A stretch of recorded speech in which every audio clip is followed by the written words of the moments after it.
Olivier Laouchez, the co-founder, chairman and CEO of Trace Group. Olivier, what is Trace Group? So right now Trace Group is a brand and a media group. We've got operation in pay TV and radio and value-added services for mobile operators. We organize events, but also big digital strategy and assets. So we are an international company. We've got operation in 182 countries, 18 different channels. We are on 42 different satellites. So it's a medium-sized, I would say, company with a global footprint. But you're quite unusual because the core of your content doesn't come from the developed world, does it? It's music and sport.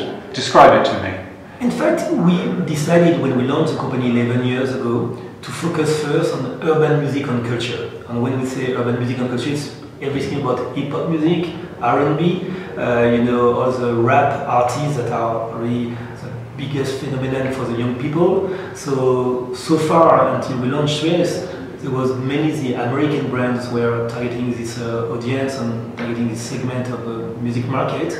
But we decided that we will bring another dimension to it, the African dimension, the Caribbean dimension, the French dimension. So we propose a mix of international content and localized content depending on the different countries where we operate. So you flex, if you will, the music that's involved in for different markets. Absolutely, because even if everybody likes music, not everybody will like exactly the same music at the same time. And especially right now in Africa, you've got a very important music scene. The local talent are very, very important. And when you see the statistic, more than 80% of the music that is consumed in the African continent is local music. So it's very important to address this reality, even though at the same time people want to see the best international act. So we try really to mix the best of these two worlds. And you came yourself from Martinique in the Caribbean. How does a young boy from Martinique end up, in a sense, doing global hip hop, African hip hop? First of all, when you come from the Caribbean, music is extremely important in the Caribbean. I think, I should not say that, but we are saying it's the most creative part in the world as far as music is concerned.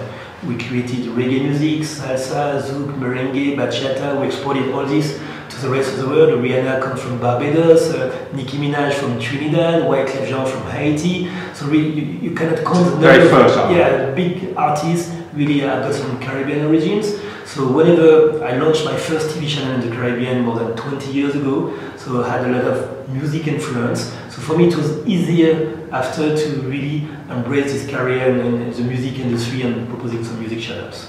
You've got radio stations. What are the plans for those? Because thus far they're not very prominent, are they? Yeah, no, it's true. So we started our radio operation in the Caribbean. We've got the 3 leading music channels in Martinique, Guadeloupe and French Guiana. And now our next target, next objective is Africa. We just managed to get a license for Cameroon. With certainly going to have another one in Abidjan in the Ivory Coast. And we are actively pursuing some discussion to get some licenses in Nigeria, in Kenya, and Ghana. So definitely, I think 2015 will be a big year for radio for Trace in Africa. And essentially, you'll take the Trace formula into radio. Obviously, even if with radio, I would say it's even easier than with TV because especially to localize the channel, it's easier.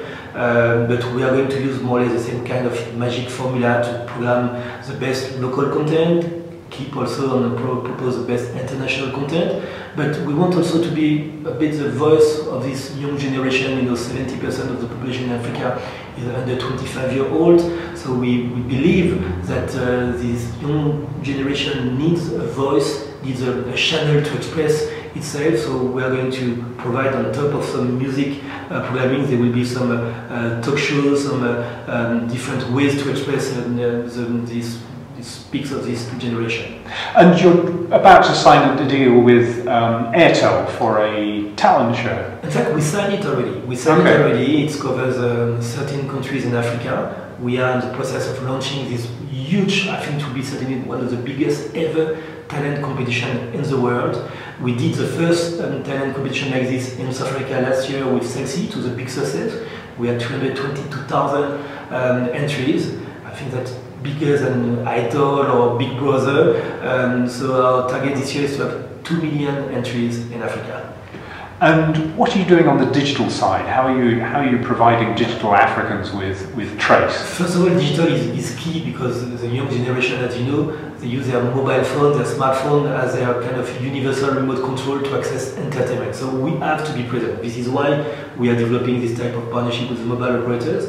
And on top of that, we are now in the process of developing a new digital platform that we are going to develop in partnership with Akon, the American / Senegalese artist. So part of the teams will be in Los Angeles, another one in New York, another one in Johannesburg, another one in Nigeria, Paris, London. So we want to provide a new generation digital platform where we will find the different editorial verticals that we are really focused on. Obviously music, but there will be a lot of things about the stars, the urban star from the fashion industry, from the movie, from the TV, from the sports industry like Channel 3 Sports Stars. So I think we'll be in a position to launch this platform in about 4 or 5 months from now.